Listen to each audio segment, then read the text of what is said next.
There's a very popular psychiatrist out there named Dr. Daniel Amen. He posted a short called something like 5 Things I Would Never Do If I Had ADHD. We're going to be reacting to this video today. Hi, I'm Catherine. This is my almond milk. This is now a reaction drama YouTube channel. Just kidding, I would never actually do that to you guys. And today's video is brought to us by a real ADHD moment I had in the grocery store earlier this week, where I purchased not 1, not even 2, but all 3 of Halloween cereals. I don't really know how this even happened. We were getting groceries. I had a written list. It was going so well, and my kids pointed out to me that I had in fact promised them they could get a box of this cereal this year. And I was really at my threshold. I was getting a little bit melty downy.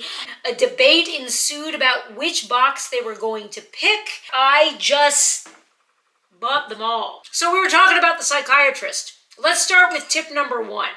So, as a psychiatrist, here are 5 things I would never do if you struggle with ADHD. Take medication without a thorough assessment. Doctors are passing out stimulants like candy.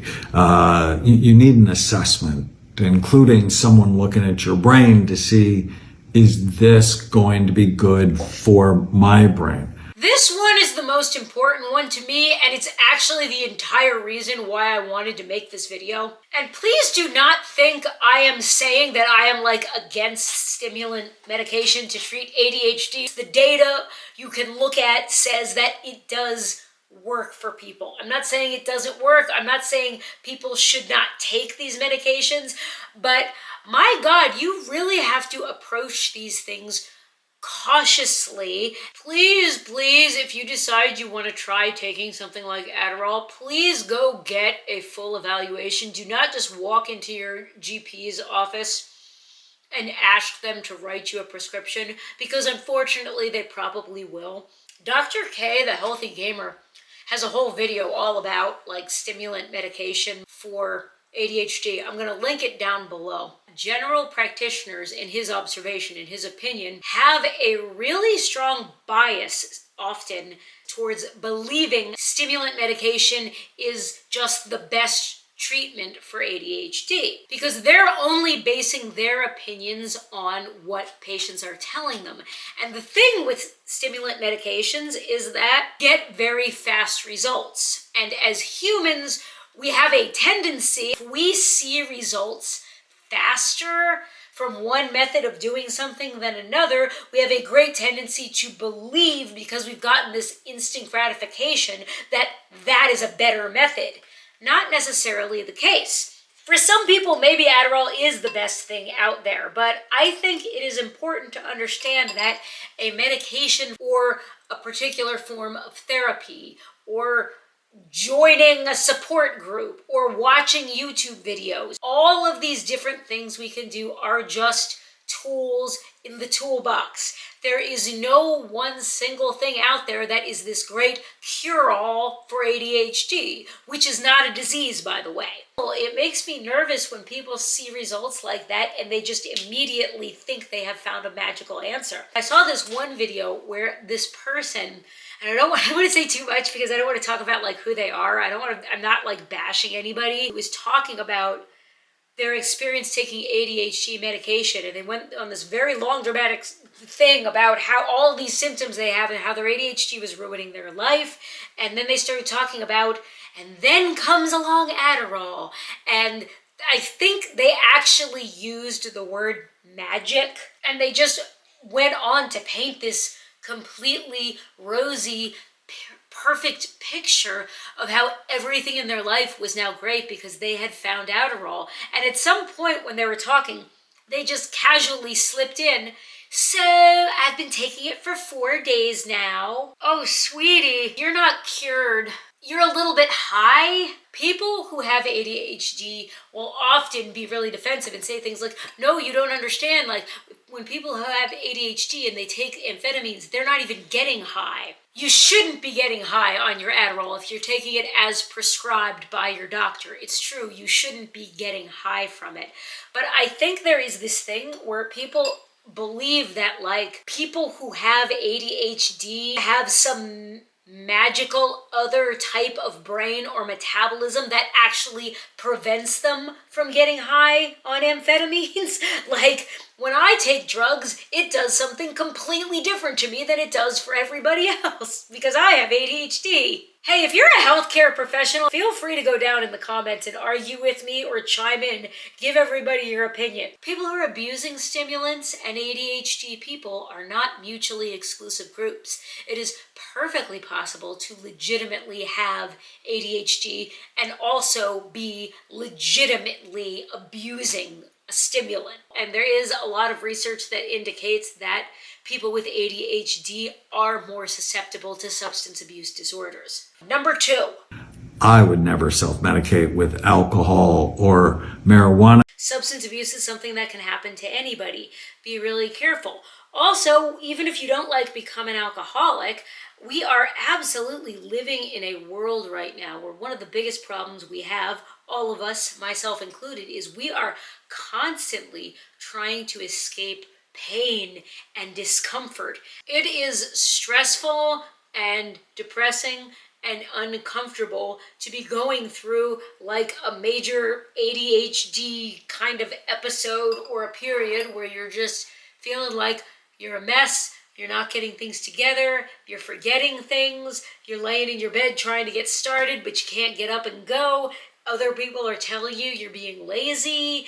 Just because the option to escape through smoking weed or drinking alcohol is legal and like seems really socially acceptable, like that doesn't make it a good choice. Therapy's a good idea. Yes, I am your mom.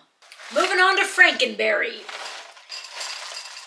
All 3 of these cereals have these bullshit fake marshmallows in them, like the kind that come in the Lucky Charms. For my entire life, these things have offended me. Hello, do you know what the definition of a marshmallow is? It's not hard and crusty like these. Like, how is that a marshmallow? I never play excessive video games. That means like more than a half an hour. Now, I'm not a gamer myself, but I am not exempt from this one. Like, my version of gaming is probably like watching too much YouTube, staring at too much Instagram, like stuff we do to unplug our brains and numb out.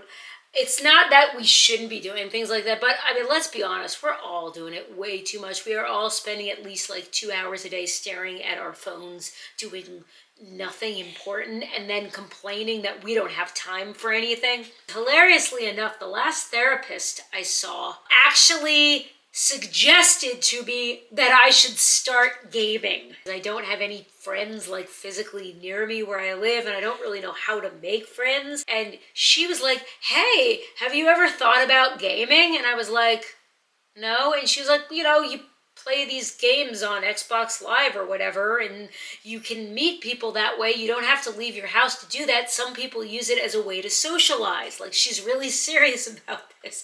Like, I should be out playing Call of Duty to improve my mental health. Has anybody else ever heard of a mental health professional recommending video games as a way to improve a condition? What do you guys think about gaming and mental health in general? Do you game? Does it help you out? Is it a hindrance? How have the makers of this cereal not been sued by Namco? Like, I'm looking at these pieces. These are literally the Pac-Man ghosts. That's Pinky and Blinky. Last one is Count Chocula. I am pretty sure this is gonna be my favorite. I love me a chocolate cereal.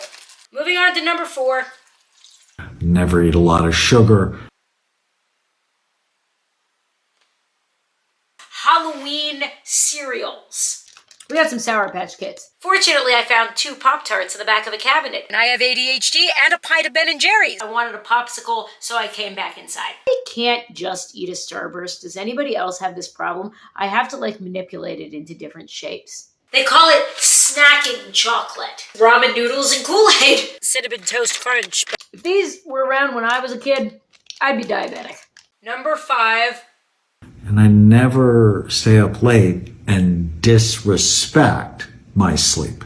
Kind of understand in theory that our brains and our thoughts and our feelings and our physical bodies are connected. It's all one system. Your brain is an organ in your body. Like, we sort of understand that, but we don't act like we understand it. I do this all the time. I want to stay up all night and not sleep, and then I expect myself to get up and perform well in the morning just because I want to will myself to do it, and things don't work that way. I will watch the same documentary about Chernobyl 7 times in a row until 2 in the morning when I have to get up and go to work the next day.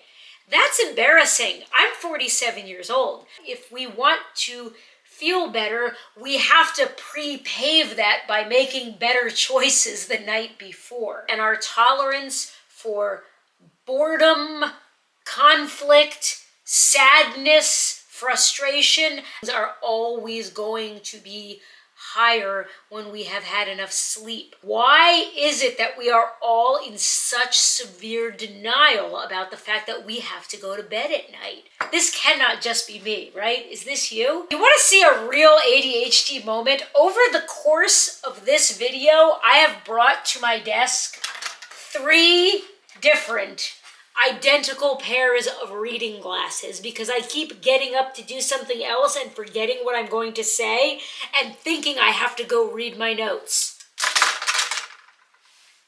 I've had a lot of fun doing this. I'm really glad you've been here watching. Subscribe, and I'm gonna go throw away this cereal. Bye.